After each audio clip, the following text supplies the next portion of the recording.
Hi, welcome everyone.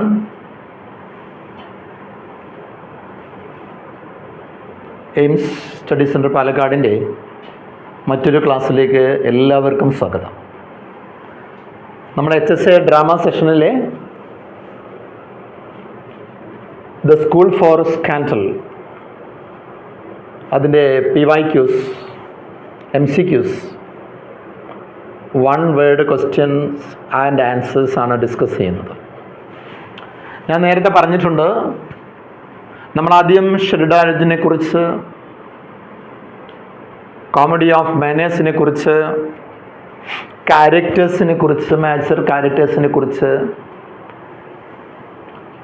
അതേപോലെ നാടകത്തിലെ പ്രധാനപ്പെട്ട ഈവൻസിനെ കുറിച്ച്, സംഭവങ്ങളെക്കുറിച്ച്, അതിൻ്റെ പ്ലോട്ടിൻ്റെ വിവിധ വശങ്ങൾ, വേരിയസ് പ്ലോട്ട്സ്, മെയിൻ പ്ലോട്ടിനോടൊപ്പം വന്നു ചേരുന്ന മറ്റ് ആംഗിൾ ഓഫ് ലോ, അതൊക്കെ നമ്മൾ പറഞ്ഞിട്ടുണ്ട്. അപ്പോൾ നാടകത്തെക്കുറിച്ച് ഏറെക്കുറെ നിങ്ങൾക്കൊരു വ്യൂ ഉണ്ട്. നമ്മളതിനെ ഒന്നുകൂടെ നിങ്ങളൊന്ന് മെമ്മറൈസ് ചെയ്യിപ്പിക്കാനും ഈവൻസിനെ ഒന്ന് റിമൈൻഡ് ചെയ്തെടുപ്പിക്കാനും ഏത് ക്വസ്റ്റ്യൻ വന്നാലും നമുക്ക് ആൻസർ ചെയ്യാനും സാധിക്കുന്ന രീതിയിൽ നമുക്കതിൻ്റെ വൺ വേർഡ് ക്വസ്റ്റ്യൻ ആൻസർ ഒന്ന് നോക്കാം. The school for scandal continued, തുടരുന്നു അല്ലെങ്കിൽ തുടരുന്നു. ഓരോ ക്വസ്റ്റ്യനും നോക്കുമ്പോൾ നമുക്ക് ഡ്രാമയിലേക്കൊന്ന് തിരിച്ചു പോകാനും കഥാപാത്രങ്ങളെയും സംഭവങ്ങളെയും അനലൈസ് ചെയ്ത് ഓർത്തെടുത്ത് കൂടുതൽ കഥകളിലേക്ക് പോകാനും സാധിക്കും. നമുക്ക് നോക്കാം. ഒന്നാമത്തെ question, what does Sheridan mean by the word scandal in the play The School for Scandal? We know the name of the play is School for Scandal. നാടകത്തിൻ്റെ പേര് സ്കൂൾ ഫോർ സ്കാൻഡൽ എന്നാണ്. എന്താണ് ഈ സ്കാൻഡൽ എന്ന പദം കൊണ്ട് മീൻ ചെയ്യുന്നത് എന്നാണ് ക്വസ്റ്റ്യൻ. സ്കാൻഡൽ എന്താ മീനിങ്? സ്കാൻഡലിൻ്റെ മീനിങ് നമുക്ക് വേണമെങ്കിൽ അത് റൂമർ, ഗോസിപ്പ് എന്നൊക്കെ അർത്ഥത്തിലെടുക്കാം. പരദൂഷണം എന്നൊക്കെ പറയാം. എന്താണ് അദ്ദേഹം മീൻ ചെയ്യുന്നത് എന്നാണ് ഒന്നാമത്തെ ക്വസ്റ്റ്യൻ. ഓപ്ഷൻ എന്തുമാകാം. നമുക്കൊരു കറക്റ്റായുള്ള ഒരു ധാരണ ഉണ്ടെങ്കിൽ ആ ധാരണയിലെ ആൻസർ ആകുന്ന ഏതെങ്കിലും ഒരു option will be the correct answer. നോക്കൂ ഉത്തരത്തിലേക്ക്. എങ്ങനെയാണ് എൻ്റെ ആൻസർ നോക്കൂ. In Richard Brinsley Sheridan's play the school for scandal, the word scandal quotation ഇവിടെയാണോ വേണ്ടത്, refers to gossip or അല്ലെങ്കിൽ and malicious rumors. മറ്റുള്ളവർക്ക് malicious means harmful ആയിട്ടുള്ള rumors that can damage a person's reputation. ഒരാളുടെ സൽപ്പേരിനെ, പ്രസക്തിയെ നശിപ്പിക്കാൻ വേണ്ടി ഉണ്ടാക്കുന്ന അപവാദങ്ങളെയാണ്, അത് തന്നെയാണ് ഈ നാടകത്തിൽ സ്കാൻഡൽ എന്ന പദം കൊണ്ട് ഉദ്ദേശിച്ചിരിക്കുന്നത്. The play is a satirical comedy, criticizes the shallow and deceitful behavior of high society. Aristocratic സൊസൈറ്റിയിലെ ഡിസീറ്റ്ഫുൾ ആയിട്ടുള്ള, ചീറ്റ്ഫുൾ ആയിട്ടുള്ള, പൊങ്ങച്ചമുള്ള അല്ലെങ്കിൽ ഇൻസിൻസിയർ ആയിട്ടുള്ള, ഷാലോ ആയിട്ടുള്ള പെരുമാറ്റങ്ങളെയാണ് സ്കാൻഡൽ എന്ന പദം കൊണ്ട് അർത്ഥമാക്കുന്നത്. അതുമായി സമാനമായ ഏത് ഓപ്ഷനും ഉത്തരമായി വരാം.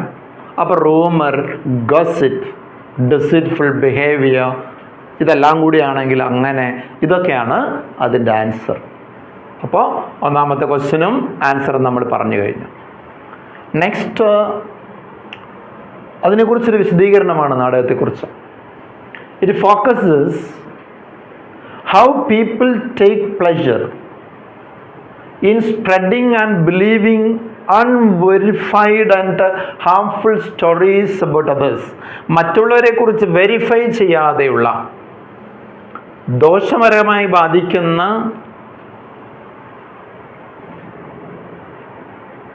കാര്യങ്ങൾ പറയുന്നതിൽ സന്തോഷം കണ്ടെത്തുന്ന ജനങ്ങൾ അത് വ്യാപിപ്പിക്കുക, വിശ്വസിക്കുകയും ചെയ്യും. The characters in the play often engage in this behavior. ഇതിൽ എൻഗേജ് ചെയ്യുന്നുണ്ട്. അതിൽ ആരാണ് ടോപ്പ് മോസ്റ്റ്? ലേഡീസ് നിയർവെല്ലും സ്നേക്കുമാണ്. Revealing the hypocrisy and the moral failings of the upper class. ഇങ്ങനെയുള്ള ആളുകളുടെ ധാർമ്മികമായ അച്യുതി ഇതൊക്കെയാണ് ഇതിൽ കാണിക്കുന്നത്. അപ്പം MC തുടങ്ങുന്നതിന് മുമ്പ് ഞാൻ അതിനെക്കുറിച്ചൊരു കാര്യം പറഞ്ഞു എന്ന് മാത്രം. നമ്മൾ PYQ ഞാൻ പറഞ്ഞിട്ടുണ്ട്, പ്രീവിയസ് ഇയർ ക്വസ്റ്റ്യൻസ് എന്ന പേരിലാണ് ഞാനത് അവതരിപ്പിക്കുന്നത്.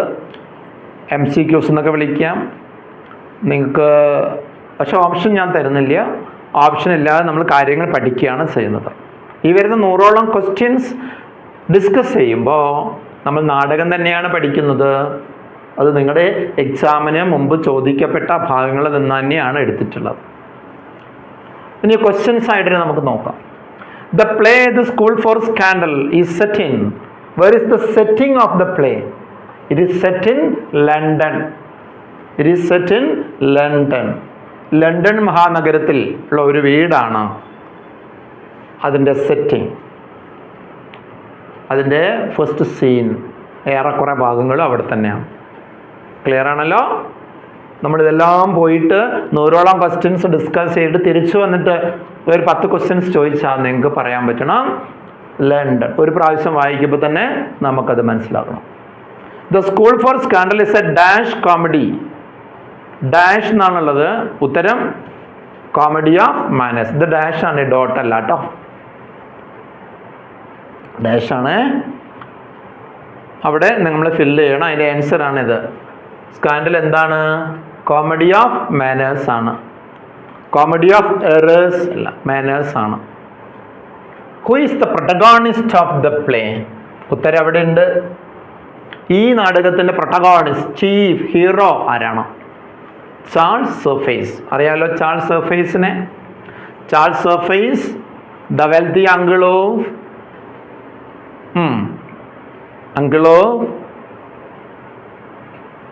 Joseph and Charles is the protagonist of the play. Next question. The play begins with a prologue written by whom? Written by whom? നാടകം ആരംഭിക്കുന്നത് ഒരു പ്രലോഗോട് കൂടിയാണ്. What is a prologue? Prologue എന്താണ്? Prologue and epilogue. Prologue and epilogue.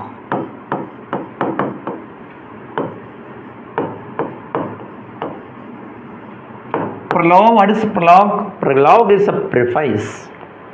Preface, മുഖവുര എന്ന് വേണേൽ പറയാം, നമുക്ക് ആമുഖം എന്ന് വേണേൽ പറയാം. അല്ലെങ്കിൽ നമുക്ക് എന്താ പറയാൻ പറ്റുക? അവതാരിക എഴുതാറില്ലേ നമ്മൾ കവിതാ സമാഹാരത്തിനൊക്കെ? അവതാരിക അല്ലേ, പ്രലോഗാണ്. ഈ നാടകത്തിൻ്റെ ഷെറിഡാൻ പ്ലേയുടെ പ്രലോഗ് എഴുതിയത് ആരാണ് എന്നാണ് ചോദ്യം. ഉത്തരമുണ്ട് ഡേവിഡ് ഗാരിക്ക് എന്ന് അവിടെ നിങ്ങൾക്ക് ഉത്തരം കാണാം. David Garrick an English actor and dramatist ആയിരുന്നു. ഡേവിഡ് ഗാരിക്ക് ആ കാലത്ത് എഴുതി കൊടുത്തതാണ് ഇതിൻ്റെ പ്രലോഗ് എന്ന് മനസ്സിലാക്കണം. ക്ലിയർ അല്ലേ? Next question. The play ends with an epilogue written by whom? George Colman ആണ് എപ്പിലോഗ് എഴുതിയത്. പ്രലോഗ് എഴുതിയത് ആരാണ്? അവതാരിക, ആമുഖം, ഇൻട്രൊഡക്ഷൻ എഴുതിയത് ആരാണ്? ഡേവിഡ് ഗാരിക്ക് ആണ്. An English writer an English actor and play right.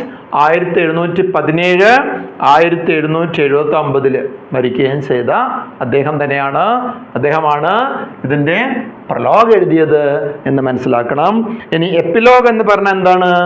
Epilogue ആദ്യമല്ല ഉണ്ടാവുക, അവസാനമാണ് ഉണ്ടാകുക. അതിൻ്റെ ഒരു നാടകത്തിലെ കഥാപാത്രങ്ങൾക്ക് ഇനി എന്ത് സംഭവിക്കും? എല്ലാ നാടകത്തിലും അങ്ങനെ ഉണ്ടാവണമെന്നില്ല. എന്തൊക്കെ കഥകൾ എങ്ങോട്ടൊക്കെയാണ് ഇനി പോകുക എന്ന് പറയുന്ന വിശദീകരിക്കുന്ന അവസാന ഭാഗത്ത് എഴുതി ചേർക്കുന്നതാണ് എന്ത്? എപ്പിലോഗ്. ഭരതവാക്യം എന്നൊക്കെ നമ്മൾ പറയാറുണ്ട് അതിന് മലയാളത്തിൽ എന്നാണ് എൻ്റെ അഭിപ്രായം. ഭരതവാക്യം. ആർക്ക് എന്ത് പിന്നീട് സംഭവിച്ചെന്നോ കുറേ കാര്യങ്ങളൊക്കെ നമുക്ക് ഓഡിയൻസിന് വിഷ്വലൈസ് ചെയ്യാൻ വേണ്ടി തരികയും ചെയ്യും. So what is N epilogue? A short passage added at the end of a play. A short passage added at the end of a play addressed to the audience. അത് ഒരു പക്ഷെ പറയാണല്ലോ നാടകത്തിലാവുമ്പോൾ ചെയ്യാം, ഡയലോഗായിട്ടുണ്ടാകും, അല്ലെങ്കിൽ ഏതെങ്കിലും ഒരു ആക്ടർ ആയിരിക്കും അത് പറയുക.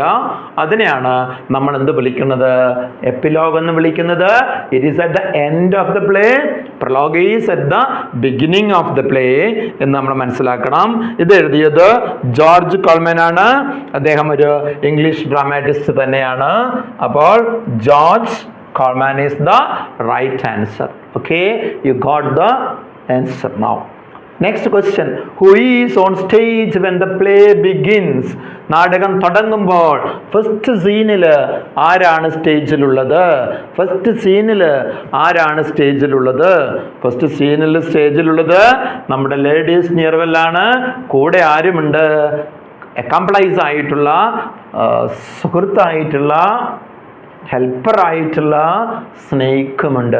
ഇവർ രണ്ടുപേരുമാണ് നാടകത്തിൻ്റെ തുടക്കത്തിൽ, നാടകാരംഭം സ്റ്റേജിലുള്ളത് എന്ന് നമുക്ക് മനസ്സിലാക്കാൻ പറ്റും. Next, why does ladies novel spread rumours about others? മറ്റുള്ളവരെ കുറിച്ച് അപവാദങ്ങൾ എന്തുകൊണ്ടാണ് പ്രചരിപ്പിക്കുക? അതൊരു കാരണമാണ്. എല്ലാവർക്കും ഓരോന്നിനൊരു കാരണം ഉണ്ടാവുമല്ലോ. ലേഡീസ് നോവൽ എന്താ കാരണമുള്ളത്? അവിടെ നോക്കൂ, ഉത്തരം നോക്കൂ. Her reputation was ruined when she was young.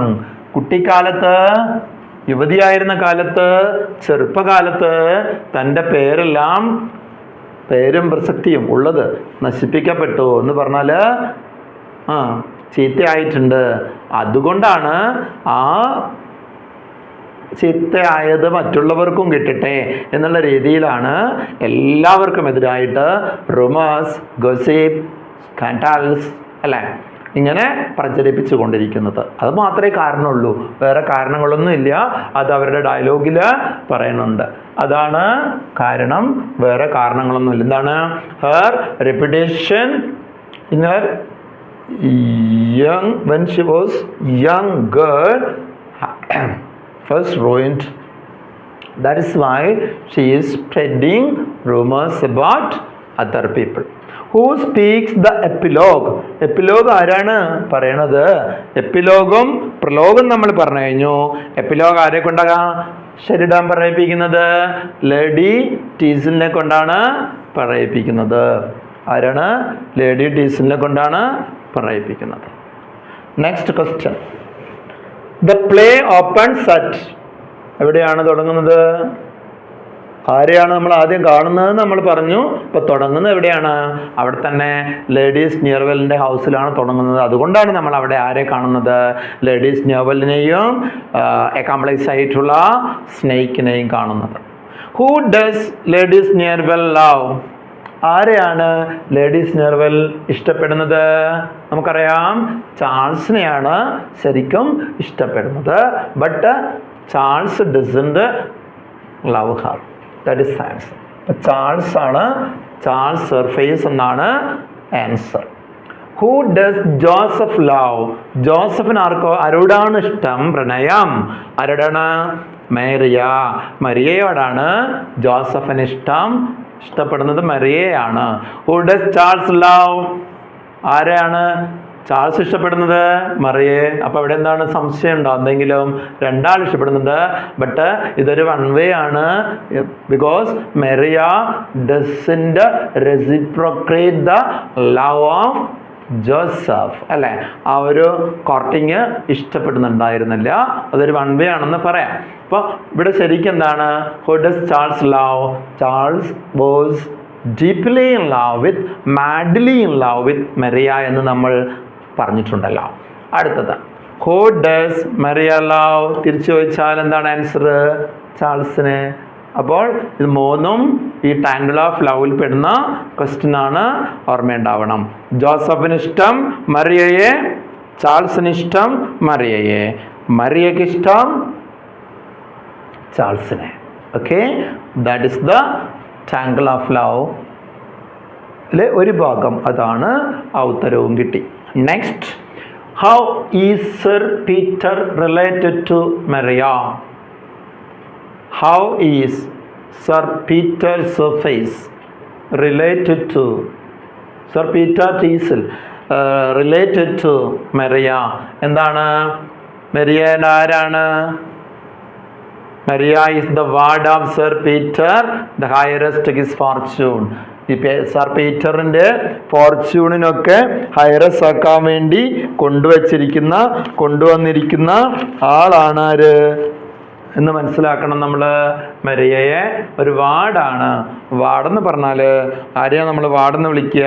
അവിടെ ഒരു നമ്മളിപ്പോൾ സ്റ്റിവാർഡെന്ന് പറയല്ലേ കാര്യസ്ഥന്, അതുപോലെ ഒരു സെർവൻ്റ് ഒക്കെ ആയിട്ടുള്ള ആളാണ് നമ്മളെന്ത് വിളിക്കണേ? വാർഡെന്ന് വിളിക്കുന്നത് എന്ന് മനസ്സിലാക്കണം. ഒരു ആശ്രിതനാണ് എന്നൊക്കെ വേണമെങ്കിൽ നമുക്ക് പറയാം. അപ്പോൾ ഇതാണ് മരിയ ഒരു വാർഡായിട്ടാണ് ഉള്ളത്.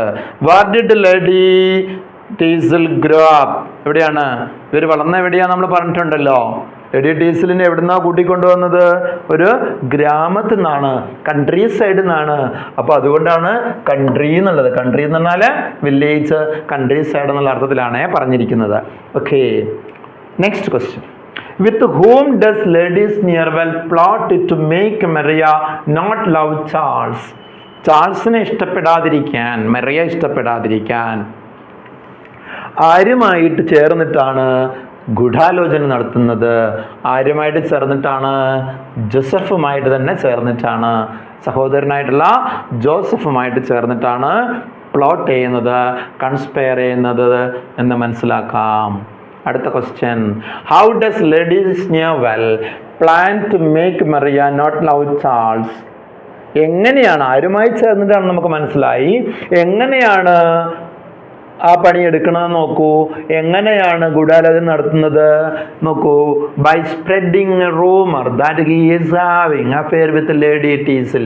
ഇതാണ് റൂമർ. നേരത്തെ നമ്മൾ പറഞ്ഞിട്ടില്ല, മുമ്പ് നമ്മൾ പറഞ്ഞിട്ടുണ്ടോ? മനസ്സിലാക്കിയിട്ടുണ്ടോ? എന്താണ് പ്രധാനപ്പെട്ട rumour? Spreading rumour that he is Charles is having an affair with Lady Teasel. Lady ടീസലുമായിട്ട് ചാൾസിന് അഫെയർ ഉണ്ടെന്നുള്ള റൂമറാണ് പടർത്തിക്കൊണ്ടിരിക്കുന്നത് എന്ന് മനസ്സിലാക്കണം. ആ റൂമർ പറഞ്ഞുകൊണ്ടാണ്, അതിനെയാണ് വ്യാപിപ്പിക്കാൻ ശ്രമിക്കുന്നത്. അപ്പോൾ മേക്ക് മെറി നോട്ട് ലൈക്ക് ചാൾസിന് ഇഷ്ടപ്പെടാതിരിക്കാൻ വേണ്ടി എന്താണ് ജോലി ചെയ്യുന്നതെന്നൊക്കെ പണിയെടുക്കുന്നത്, എന്താണ് ഗൂഢാലോചന നടത്തുന്നത്? Lady Sneerwell plan to make Maria not like Charles, spreading a rumour that he is having an affair with Lady Teazle. That is the answer. Next one, who is Sir Oliver? അറിയാം നമുക്ക്. Sir Oliver ആരാണ്? Surface Charles and ജോസഫിൻ്റെ rich അങ്കിളാണ്. ഈ rich അങ്കിളാണ് അവർക്ക് വേണ്ടി എന്താണ്, അവരുടെ ഹയറാവാൻ വേണ്ടി ആരാണ് ഏറ്റവും നല്ലത് എന്ന് അന്വേഷിച്ചു കൊണ്ടിരിക്കുന്ന അങ്കിൾ. അതുകൊണ്ട് അങ്കിളാണ് ഉത്തരം. അവിടെ നോക്കൂ നിങ്ങൾ, rich uncle of Charles and Joseph. Clear അല്ലേ? അടുത്തത്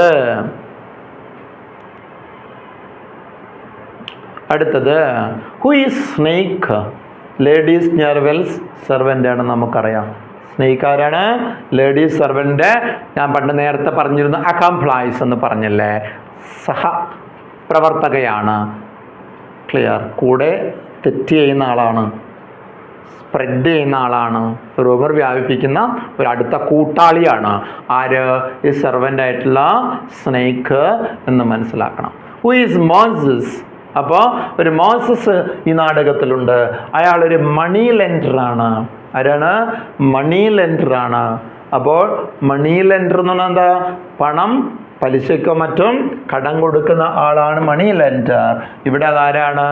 മോസസ് ആണ് എന്ന് മനസ്സിലാക്കണം. എന്താണ് പേര്? മോസസ്. പലപ്പോഴും പലരോടും പണം എന്താണ് കടം വാങ്ങുന്ന, കടം കൊടുക്കുക ഒക്കെ ചെയ്യുന്ന ആളെയാണ് നമ്മൾ അങ്ങനെ വിളിക്കുന്നത്. മോസസിൻ്റെ പ്രധാനപ്പെട്ട ബിസിനസ് അതാണ്. That is say the screen scene ഒക്കെ സംഭവിക്കുന്നു. ഏത് ആക്റ്റിലാണ് ഇത് സംഭവിക്കുന്നത്? ഡാഷ് ആണ് കേട്ടോ. സീൻ 3യിലാണ് ഇത് സംഭവിക്കുന്നത്. അപ്പോൾ മൂന്നാമത്തെ സീനിലാണ് എന്ത്? പരസ്പര ആളുകൾ തമ്മിൽ ലേഡീസ് നിയർവെല്ലും ടീസിലും ജോസഫും ചാൾസും മരിയയൊക്കെ അവിടെയുള്ള ചില സ്ക്രീനുകൾക്കുള്ളിൽ മറിഞ്ഞിരുന്ന് ഹൈഡ് ചെയ്ത് ക്ലോസറ്റ് ചെയ്ത് ഒക്കെ ചില റൂമർ പ്രചരിപ്പിക്കുമ്പോൾ ആരെ കൊണ്ടാണോ പറയുന്നത് അവരൊക്കെ വന്നിട്ട് എല്ലാ കഥകളും റിവീലായി പോകുന്ന സീനിനെയാണ് നമ്മൾ സ്ക്രീൻ സീൻ എന്ന് പറയുന്നത്. അത് ആക്ട് 3യിലാണ് നടക്കുന്നത്. അതാണ് ആ ചോദ്യം. അടുത്ത question. In the screen scene, who is referred to as the French milliner? French milliner എന്ന് വിശേഷിപ്പിക്കുന്നത് ആരെയാണ്? എന്താണ് ഫ്രഞ്ച് മില്ലിനർ എന്ന് വിളിക്കുന്നത് ആരെയാണ്? ലേഡി ടീസിനെയാണ് അങ്ങനെ വിളിക്കുന്നത്. ആരാണ് ഈ മില്ലിനർ എന്ന് പറഞ്ഞാൽ? Someone who makes and cells hats. പ്രത്യേകിച്ച് സ്ത്രീകളുടെ വേഷങ്ങളും തൊപ്പികളും നിർമ്മിക്കുകയും വിൽപ്പന നടത്തുകയൊക്കെ ചെയ്യുന്ന ആളാണ് മില്ലിനർ. മറ്റേ മില്ലിയനർ അല്ല, മനസ്സിലായില്ലേ? മില്ലിനറാണ്. അപ്പോൾ അതാരാണ് ഇവിടെ?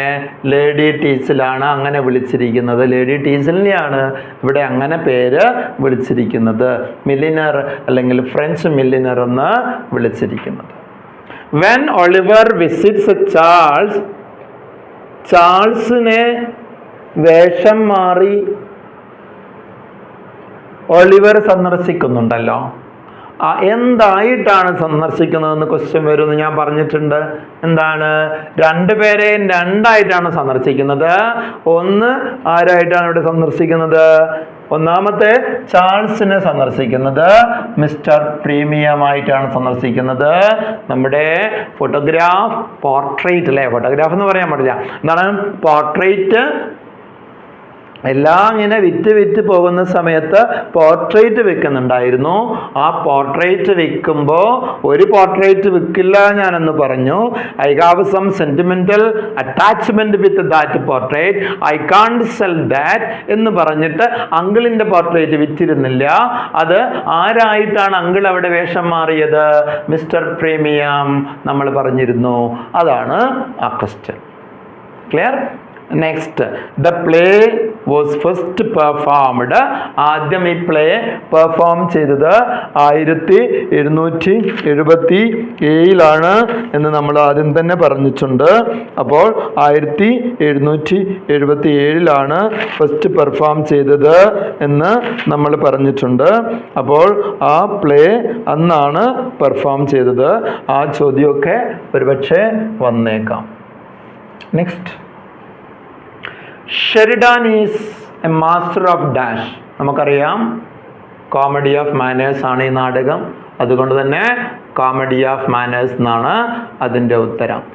അന്നുണ്ടായിരുന്ന തൻ്റെ സമകാലികരായിട്ടുള്ള ഉന്നത കുലജാതരായിട്ടുള്ള എന്നൊക്കെ പറയാം, അരിസ്റ്റോക്രേറ്റ് ആയിട്ടുള്ള പ്രഭുക്കന്മാരായിട്ടുള്ള സമൂഹത്തിലുള്ള ആളുകളുടെ അന്നുണ്ടായിരുന്ന സോഷ്യൽ കൺവെൻഷൻസ്, അവരുടെ ആചാരങ്ങൾ, അവരുടെ ഹിപ്പോക്രസി, അവരുടെ ഡിസീറ്റ് അല്ലെ, ഇതെല്ലാം തുറന്നു കാണിക്കുന്ന രീതിയിൽ എഴുതപ്പെടുന്ന നാടകങ്ങളാണെന്ത്? Comedy of manners. ട്രാജഡി അല്ലല്ലോ. എന്താണ്? കോമഡി. സീരിയസ് ആയ നാടകങ്ങളായിരിക്കും ട്രാജഡികളായാലും. ഇതെന്താണ്? മാനേഴ്സ് ആണ്, കോമഡി ഓഫ് മാനേഴ്സ് ആണ്. അതിൻ്റെ മാസ്റ്റർ ആണെന്ന് നമുക്ക് പറയാമാരേ? ഷെരിഡാനെ നമുക്ക് അങ്ങനെ വിളിക്കാം. അപ്പം നമ്മൾ 25 ക്വസ്റ്റ്യൻസ് ഇപ്പം ഡിസ്കസ് ചെയ്ത് കഴിഞ്ഞു. ആ 25 ക്വസ്റ്റ്യൻസ് നാടകത്തിലെ 25 സന്ദർഭങ്ങളായിട്ട് ഏകദേശം 10-20 സന്ദർഭങ്ങളായിട്ട് നമുക്കതിനെ കാൽക്കുലേറ്റ് ചെയ്യാൻ പറ്റും. ആ 25 ക്വസ്റ്റ്യൻസ് ഡിസ്കസ് ചെയ്തത് ഓർമ്മയുണ്ടാവണം. അത് പോയിട്ട് ഈ 25 ക്വസ്റ്റ്യൻസ് ഒന്ന് പിറകിലോട്ട് പോയിട്ട് നിങ്ങളൊന്ന് ക്വസ്റ്റ്യൻ മാത്രം എടുത്തിട്ടൊന്ന് ഡിസ്കസ് ചെയ്യുമ്പോഴാണ് നിങ്ങൾക്ക് എത്രമാത്രം അത് ഓർമ്മയിൽ നിൽക്കുന്നുണ്ട് എന്ന് നമുക്ക് മനസ്സിലാകുക. അത് നിങ്ങൾ ചെയ്യണം. ഓക്കെ, നമ്മൾ അടുത്ത ക്വസ്റ്റ്യനിലേക്ക് പോകാം നമുക്ക്.